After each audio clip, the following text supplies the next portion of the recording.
How to turn off Truecaller notification after call. That's what I will show you in this video.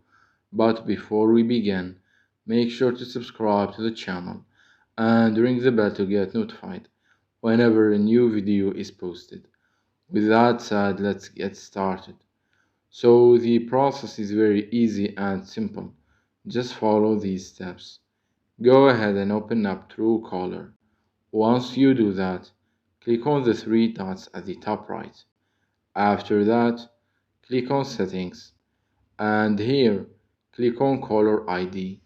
Once you're here, scroll down to these options right here, and from there, turn off the option that says Show After Call Details for phone book contacts. It's that easy and simple. So that was it for this video. That's how to turn off Truecaller notification after call. If you have any questions, please leave them in the comments down below. With that said, see you in the next video.